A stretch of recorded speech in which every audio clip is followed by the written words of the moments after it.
김선규 에너지머니 시간입니다. 정부가 2차 전지, 반도체, 디스플레이, 소위 이제 국가 핵심 전략 부분에서의 산업 로드맵을 발표했는데요. 오늘은 그 가운데 2차 전지 관련된 내용을 자세하게 분석하겠습니다. SC글로벌센터 김선규 소장님 모셨습니다. 어서 오십시오. 안녕하세요. 많은 분들이 얘기를 하겠지만 김선규 소장님이 얘기하면 다르죠. 그리고 이미 사실 우리가 어느 정도 다 커버를 했던 내용들입니다. 일단 정부의 국가 전략 로드맵, 산업 로드맵, 2차 전지 관련된 핵심 내용부터 정리해 주십시오. 네, 이게 28일 그때 그 정부에서 이제 국가 전략 회의를 열고 이제 거기서 국가 전략 기술에 관련된 이 로드맵을 만들었습니다. 그래서 지금 나와 있는 것들 이제 요게 보면은 이제 2차 전지부터 해서 반도체, 디스플레이, 그다음에 이제 다른 분야까지 해가지고 이렇게 크게 4가지가 나왔는데 그중에서 2차 전지 같은 경우는 이번에 특히 이제 여기에 대한 그 전고체, 그다음에 여기 넘어가는 반고체까지 이렇게 해가지고 이런 여러 가지 이야기라든가 혹은 그다음에 차세대, 즉 리튬을 넘어설 수 있는 차세대 기술까지 이제 좀 얘기를 하고 있는 그런 모습입니다. 그런 가운데 지금 이제 그 한국원자력연구원 같은 데서 지금 반고체, 그러니까 겔 형태의 이런 그 전해질을 사용하는 배터리를 좀 대량 생산하는 이 전자빔 주사 기술을 이번에 발표를 했습니다. 그래가지고 이것으로 인해서 만약에 이게 상용화되는 기술이 되면 상당히 좀 그 전고체하고 그다음에 지금 현재 있는 리튬이온의 그 어떤 그 중간 가교 역할을 할 수 있는 그런 기술이 지금 나왔다고 보시면 되고요. 그래서 여기에 지금 이것 때문에 좀 이런 반고체 관련주, 그러니까 DA 테크놀로지나 뭐 이런 원준이나 뭐 이런 것들이 좀 움직이고 있던 걸 잠깐 봤는데 아무래도 좀 테마성이 있는 종목이니까 이런 것들은 조금 주의해서 접근하실 것을 권해드리겠습니다. 네. 반고체 얘기도 지난번에 해 주셨죠. 전고체 얘기는 많이 했고요.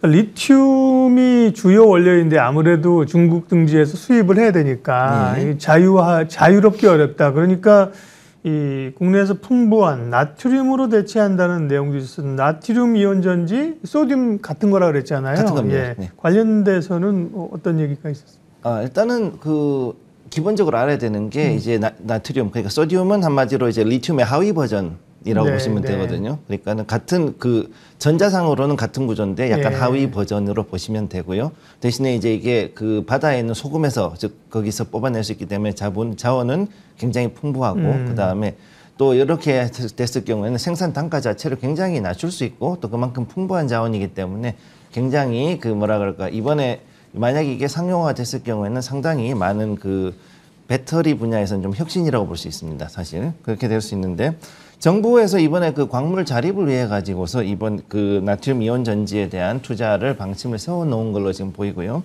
그래서 이거를 봤을 때는 안정성이라든가 경제성은 상당히 우수하고 일반 리튬 배터리에 비해서는 화재가 덜 납니다, 확실히.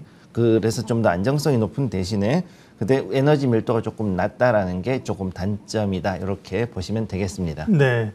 에너지 효율은 좀 낮지만 쉽게 구입할 수 있는 원재료를 가지고 또 그 시장이 열릴 수 있는 거죠. 그러면 지금의 소위 삼원계라든지 이런 것들을 이제 나트륨 이온 전지가 좀 어느 정도 대체할 수 있을까요? 앞으로 상용화되면. 제가 봤을 때 이제 소형 기기에서는 좀 하기 힘들지만은 대형으로 하는 ESS 같은 대형 시설들에서는 충분히 대체를 할 수 있다고 보고 있고요, 첫째로.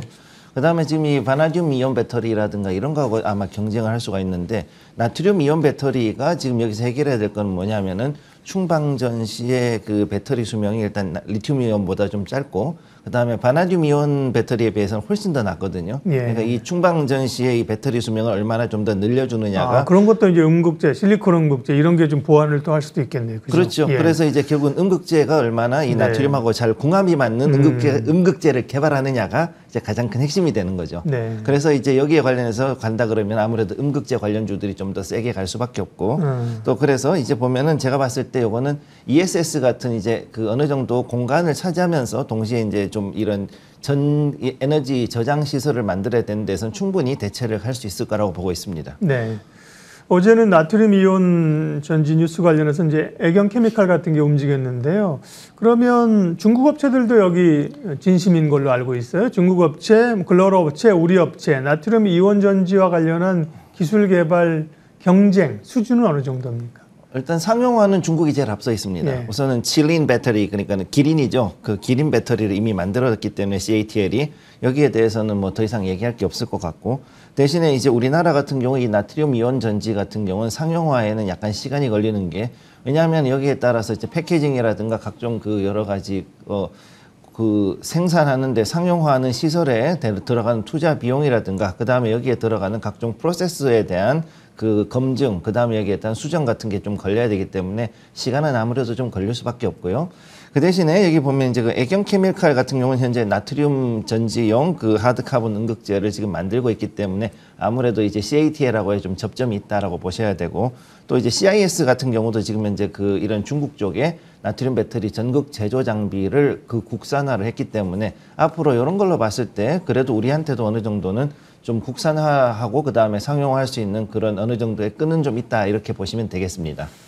네, 전고체는 우리가 어느 정도 알고 있고, 그럼 오늘 얘기 나온 나트륨 이온 전지, 그리고 지난번 말씀하신 반고체 관련해서 해당 기업들의 그럼 지금 투자 관점은, 전략은 어떻게 가져가야 돼요? 지금 일단은 반고체 같은 경우는 일단 이미 상용화가 좀 돼 있어요, 어느 정도는. 네. 그렇기 때문에 반고체는 조금 이제 주목할 필요는 있는데, 그럼에도 불구하고 아직은 좀 시기상조인 부분이 있습니다. 왜냐하면은 반고체에서 이 전고체로 이제 넘어가는 이 과도기 속에서는 이 상용화는 좀 어느 정도 이제 가능성은 높아졌고, 일부는 이미 상용화된 제품이 있는데 이 제품들이 성능이 좋아지면 되는데 아직까지는 그 정도까지는 못 나왔거든요.